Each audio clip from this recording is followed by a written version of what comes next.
आपल्या देशात एक असे पेय आहे ज्याला स्वतःचा एक मोठा चाहता वर्ग आहे. हा पेय म्हणजे चहा होय.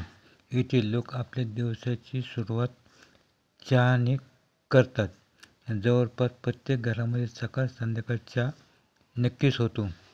चहा बनवल्यावर भरपूर चहा पावडर उरते आणि अनेकदा निरुपयोगी कचरा समजून डस्टबिनमध्ये फेकून दिले जाते. पण निरुपयोगी समजणारे या उकळलेल्या चहा पावडरने अनेक गोष्टी केल्या जाऊ शकतात. हे तुम्हाला माहीत आहे का? घरची साफसफाई करण्यापासून ते आपले सौंदर्य वाढवण्यापर्यंत या अशा अनेक गोष्टी चहा पूडचा फायदा होतो. तुम्ही चहा पूड फेकत असल्यास आता अजिबात असे करू नका. चहा गाळून राहिलेल्या चहा पावडरचे फायदे पाहूया. उकळलेल्या चहा पावडरच्या मदतीने तुम्ही तुमच्या घराची स्वच्छता करू शकता. या चहा पूडने तुमचे घर साफ करणे अगदी सोपे होईल.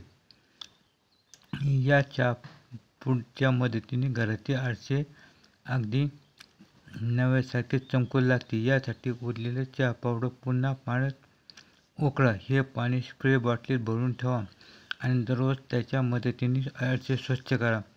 अशाने तुमचे आरसे कधीच अस्वच्छ आणि जुने दिसणार नाहीत.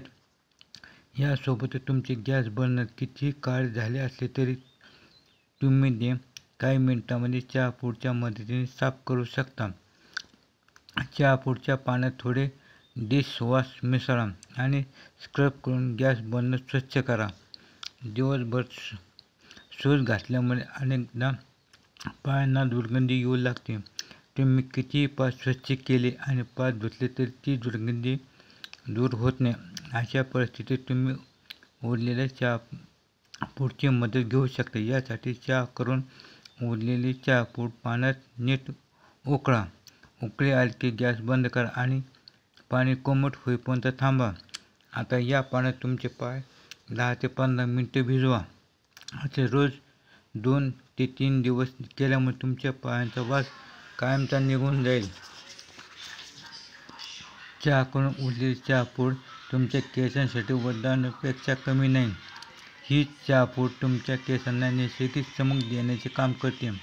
यासोबतच केस खूप निरोगी राहतात. यासाठी तुम्हाला फक्त स्वच्छ पाण्यात उरलेली चहा पूड उकळावी लागेल. उकळल्यानंतर ते पाणी थंड होऊ द्या. शॅम्पूने केस धुतल्यानंतर या पाण्यात पुन्हा केस धुवा. काही दिवसांमध्ये तुमच्या केसांची स्थिती सुधारेल आणि त्यांना नैसर्गिक चमक देखील येईल. शिवाय केसांना पोषण मिळून केस वाढण्यासाठी मदत होईल. घरात झाडे वनस्पती असतील तर त्यांची वाढ चहा पूडच्या साहाय्याने दुप्पट करता येते. यासाठी फक्त उरलेली चहा पूड तुमच्या झाडांना खत म्हणून घाला. त्यामुळे झाडांची वाढ चांगली होऊन ते निरोगी राहतील. फक्त लक्षात ठेवा की आपण साखरेचे चहाचे पाणी वापरू नका. उरलेली चहा पावडर आपण उपयोगात आणा.